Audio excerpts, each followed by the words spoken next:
Hello. కానమూకు కథావచనం మోహనవచనం పరిజ్ఞాన హితబాండం నిత్య చదువరి శ్రోతలకు ఆహ్వానం నమస్కారం. చదవదగునెవరు రాసిన తదుపరి చదివిన వెంటనే మరువక పలువురికి వినిపింపబూనిన అది ఏ పరిజ్ఞాన హితబాండమౌపో మహిళ మోహనవచనమై విరాజిల్లు.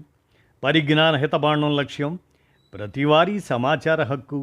ఆస్ఫూర్తితోనే ఇప్పుడు కానమూకు కథావచనం మోహనవచనం సమకాలీన కథా సందేశం శీర్షికన దాజీ వారు విరచిత చిన్న కథ హృదయస్వరం అనేదాన్ని ఇప్పుడు మన కానమూకు కథావచన శ్రోతలకు మీ కానమూకు స్వరంలో వినిపిస్తాను, వినండి.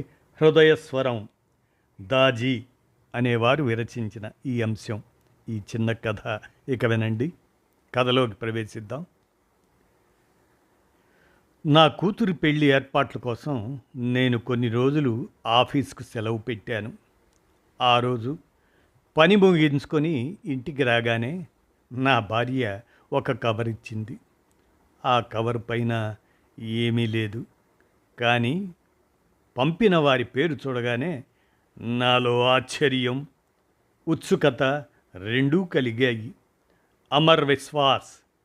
ఈ పేరు చూడగానే అతనితో నా పరిచయం కొన్ని ఏండ్ల క్రితం జరిగింది అన్న విషయం గుర్తుకొచ్చింది. నేను వెంటనే ఉత్తరం తెరిచి ఒక్క శ్వాసలో ఉత్తరం మొత్తం చదివాను. ఇది ఆశ్చర్యం కలిగించే ఒక అభూత కల్పనలా అనిపించింది. లోపల ఇలా రాసి ఉంది: గౌరవనీయులైన అయ్యగారికి మీకు ఒక చిన్న బహుమతి పంపుతున్నాను. మీ ఆదరాభిమానాలు రుణం నేను ఎప్పటికైనా తీర్చుకోగలనని నేను అనుకోను. ఈ బహుమతి నేను చూడని నా సోదరి కోసం. ఇంట్లో అందరికీ నా వందనాలు. ఇట్లు మీ అమర్. అలా అది చదవగానే పాత రోజులు హఠాత్తుగా ఒక సినిమాలాగా నా కళ్ళ ముందు కదిలాయి. అప్పట్లో ఒకరోజు నేను కోల్కతాలో రోడ్డు మీద వెళుతుండగా నాకు ఇష్టమైన పత్రికల పేజీలను తిప్పుతూ ఒక పుస్తక దుకాణం వద్ద నిలబడ్డాను. కొద్దిసేపటికే దుకాణం వెలుపల ఓ చిన్న పుస్తకాల గుట్ట దగ్గర నిలబడి ఉన్న ఒక కుర్రాడిని చూశాను. అతను బుక్ షాప్లోకి ప్రవేశించే ప్రతి ఉన్నత వర్గ వ్యక్తుల వద్దకు వెళ్ళి వారిని అభ్యర్థిస్తూ ఒప్పించడానికి ప్రయత్నిస్తున్నాడు. వారి నుండి ఎటువంటి స్పందన రాకపోవటంతో వెళ్ళి తన చోటులో నిలబడుతున్నాడు. చాలాసేపు నిశ్శబ్ద ప్రేక్షకుడిలా నేను దాన్ని గమనిస్తూనే ఉన్నాను. మొదట చూడగానే ఫుట్పాత్ దుకాణదారులు సాధారణంగా చేసే ఏర్పాట్లాగానే కనిపించింది. కానీ ఆ కుర్రాడి ముఖంలో నిరాశ మాత్రం మామూలుగా అనిపించలేదు. ప్రతిసారి అతను ఒక కొత్త ఆశతో ముందుకెళ్ళి ప్రయత్నిస్తున్నాడు. మళ్ళీ నిరాశపడుతున్నాడు. చాలాసేపటి నుండి చూస్తున్న నేను కుతూహలాన్ని అణుచుకోలేక నాలో వెళ్ళి ఆ కుర్రాడి పక్కన నిలబడ్డాను. ఆ అబ్బాయి పాత సైన్స్ పుస్తకాలు అమ్ముతున్నాడు.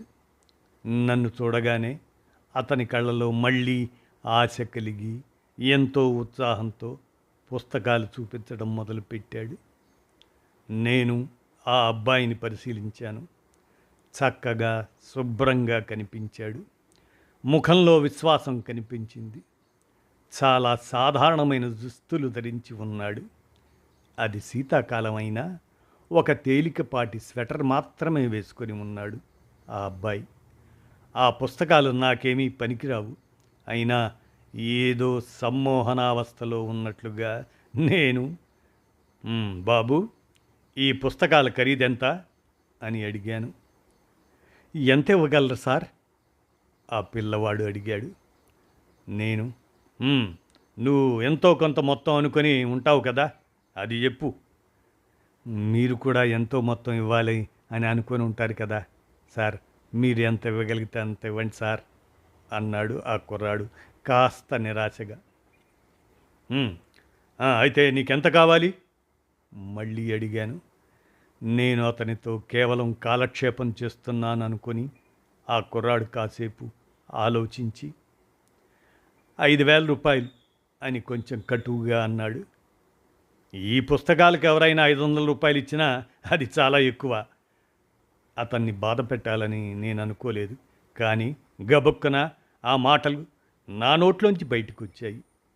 అప్పుడు ఆ కుర్రాడి మొహం చూడాల్సిందే. ఆ మొహంలో బోలెడంత ఆశాభంగం ఒక్కసారిగా కమ్ముకుంది. నేను అన్నదానికి వెంటనే పశ్చాత్తాపడ్డాను నాలో నేను. అతని భుజం మీద చెయ్యి వేసి ఓదార్పుగా మళ్ళీ ఇలా అడిగాను.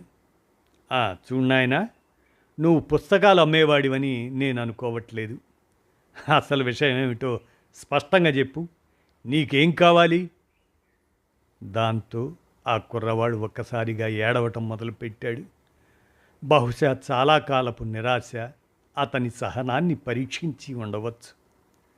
సార్, నేను నా ఇంటర్మీడియట్ పూర్తి చేశాను. మా నాన్న ఒక చిన్న రెస్టారెంట్లో పనిచేస్తున్నారు. మెడికల్ కాలేజీలో సీట్ వచ్చింది నాకు. ఇప్పుడు ఆ కాలేజీలో చేరాలంటే నాకు డబ్బు కావాలి. నీ పేరేమిటి? ఆశ్చర్యంగా అడిగాను. అమర్ విశ్వాస్ అని చెప్పాడు. నీ పేరు అర్థమే విశ్వాసం, కానీ నీవు చాలా నిరాశగా కనిపిస్తున్నావు. నీకు ఎంత డబ్బు కావాలి అని నేను అడిగాను. 5,000. ఈసారి నెమ్మదిగా అన్నాడు. నీకు ఆ డబ్బు ఇస్తే మళ్ళీ నాకు తిరిగి ఇచ్చేయగలవా? ఈ పుస్తకాలకు ఎలాగూ అంత విలువ లేదు అని అన్నాను చిన్నగా నవ్వుతూ. సార్, మీరే నా పేరు అంటే విశ్వాసం అని చెప్పారు. మీరు నా మీద నమ్మకం ఉంచండి. నేను గత 4 రోజులుగా ఇక్కడికి వస్తున్నాను. నాతో ఇంతసేపు మాట్లాడిన మొదటి వ్యక్తి మీరే. డబ్బు సర్దుబాటు కాకపోతే నేను కూడా ఏదో ఒక హోటల్లో పాత్రలు కడుగుతూ మీకు కనిపిస్తాను అని అతని గొంతులో భయం, తన భవిష్యత్తు కరిగిపోతుందనే సందేహం కనిపించేట్లు వినిపించాడు ఆ మాటలు.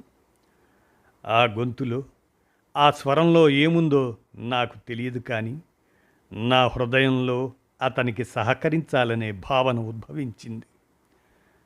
మనస్సు అతనొక మోసగాడనే ఆలోచన వైపు మొగ్గుతున్నా నా హృదయం మాత్రం అతని మాటలను అంగీకరించమని, నమ్మమని సంకేతాలు ఇవ్వడం ప్రారంభించింది.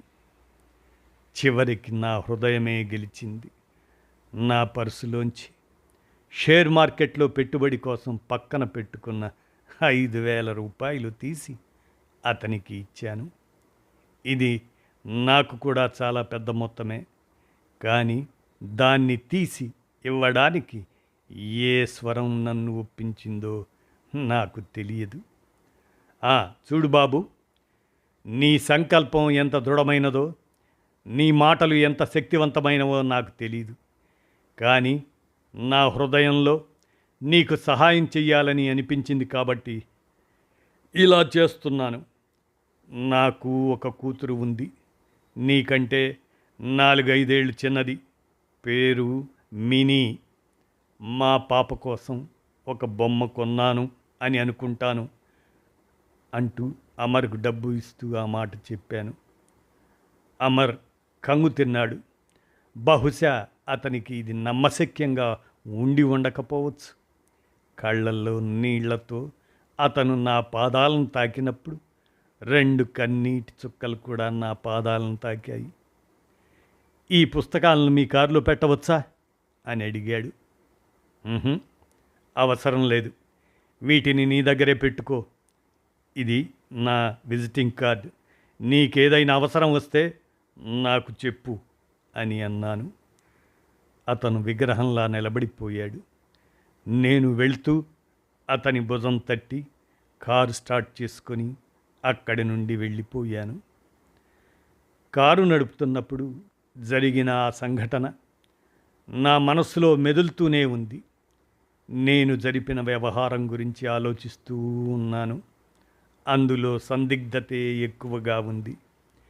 ఎవరికైనా తెలిస్తే వారు నన్ను ఒక భావోద్వేగ మూర్ఖుడిగా మాత్రమే భావిస్తారు. అందుకే ఈ సంఘటన ఎవరికీ చెప్పకూడదని నిర్ణయించుకున్నాను నాలో నేను. రోజులు అలా గడిచిపోయాయి. అమర్ తన వైద్య విద్య ప్రవేశం గురించి నాకు లేఖ ద్వారా తెలియజేశాడు. నా మూర్ఖత్వంలో కొంత మానవత్వం కనిపించింది. ఏదో తెలియని శక్తి లేదా హృదయంలో ఉన్న మానవత్వం ఆ చిరునామాకు మళ్ళీ ఓ 2000 రూపాయలు పంపేలా ప్రేరేపించింది. భావోద్వేగాలు గెలిచి నేను నా మూర్ఖత్వాన్ని పునరావృతం చేస్తూనే ఉన్నాను. రోజులు గడుస్తూనే ఉన్నాయి. అతను 4 పంక్తులతో ఒక చిన్న లేఖను పంపేవాడు. అందులో 2 నాకు రాసి ఉంటే, ఒకటి అతని చదువు గురించి, మరొకటి తన సోదరి అని పిలిచే నా కూతురు మినీకి వ్రాసేవాడు. నేను నా మూర్ఖత్వాన్ని పునరావృతం చేసేవాడిని, దానిని మర్చిపోయేవాడిని. నేనెప్పుడూ అతని దగ్గరికి వెళ్ళి నా డబ్బు ఎలా సద్వినియోగపడుతుందో చూసేందుకు ప్రయత్నించలేదు. అతను నా ఇంటికి రాలేదు. ఇది ఇలా కొన్నాళ్ళు కొనసాగింది. ఒకరోజు అతను పై చదువుల కోసం ఆస్ట్రేలియా వెళ్తున్నట్లు నాకు ఉత్తరం రాశాడు. అందులో అతను తన స్కాలర్షిప్ గురించి కూడా ప్రస్తావించాడు. అలాగనే నా కూతురు మినీ గురించి ఒక పంక్తి రాయటం ఇంకా మర్చిపోలేదు అతను. ఆ ఉత్తరంలో నిజమెంతో తెలియక మరోసారి నా మూర్ఖత్వానికి గర్వపడ్డాను. కాలం గడుస్తూనే ఉంది. అమర్ తన పెళ్లి శుభలేఖ పంపాడు. బహుశా ఆస్ట్రేలియాలోనే స్థిరపడాలని ఆలోచిస్తున్నాడనుకున్నాను. మినీ కూడా తన చదువు పూర్తి చేసింది. ఆమె వివాహం ఒక మంచి పేరుగల కుటుంబంలో నిశ్చయమైంది. ఇప్పుడు పెళ్లివారి కుటుంబ హోదా ప్రకారం నా కూతురు మినీకి పెళ్లి చేయాల్సి వచ్చింది. ప్రభుత్వ సంస్థలో ఉన్న పెద్ద అధికారి అని చెప్పుకోవడానికి కాగితాలపైనే సింహాన్ని నేను. పెళ్ళికి బోలెడంత డబ్బు కుదరాలి. చాలా గందరగోళం. మరి ఇప్పుడేమో ఈ చెక్కు.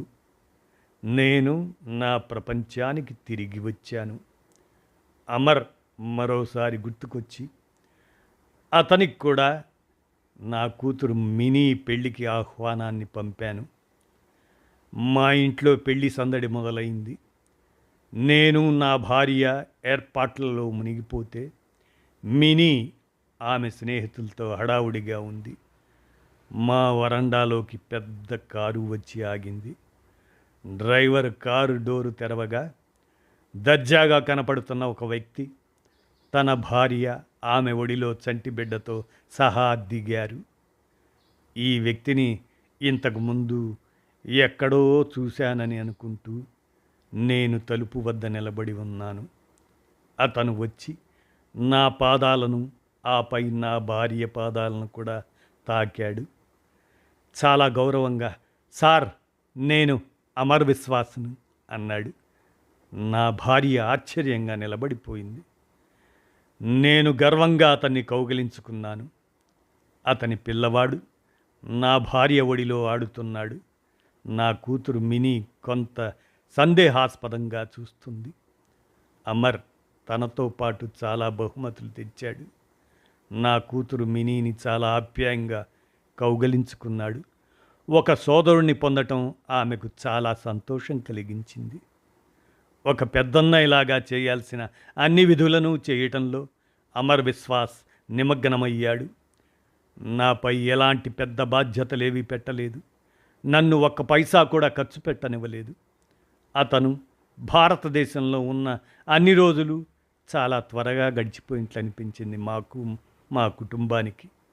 ఈసారి అమర్ ఆస్ట్రేలియాకు తిరిగి వెళ్తున్నప్పుడు విమానాశ్రయంలో నాకే కాదు, నా భార్య, నా కూతురు మినీ, వారి కళ్ళల్లో కూడా నీళ్లు తిరిగాయి.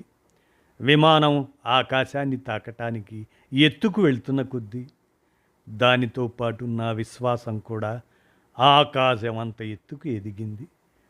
నా మూర్ఖత్వం గురించి నేను మరోసారి గర్వపడ్డాను. మానవత్వం, మన విశ్వాసం, ఈ రెండే ఈ మనుష్య ప్రపంచాన్ని నడిపిస్తున్నాయని నేను గ్రహించాను. మనం మన హృదయాన్ని వింటున్నప్పుడు ఎంపిక చేసుకునే విస్తృతమైన మానసిక ప్రక్రియ ద్వారా మనం వెళ్ళవలసిన అవసరం ఉండదు. ఏది సరైనదో మనకు ఎల్లప్పుడూ తెలుస్తూనే ఉంటుంది. ఇదండి దాజీ వారు విరచించి అందజేసిన ఈ చిన్న కథ. హృదయస్వరం అనే దాన్ని మన కానమోకు కథావచనం శ్రోతలకు మీ కానమోకు స్వరంలో కానమోకు కథావచనం, మోహనవచనం, సమకాలీన కథా సందేశం శీర్షికన దీనిని వినిపించాను. విన్నారుగా. ధన్యవాదాలు.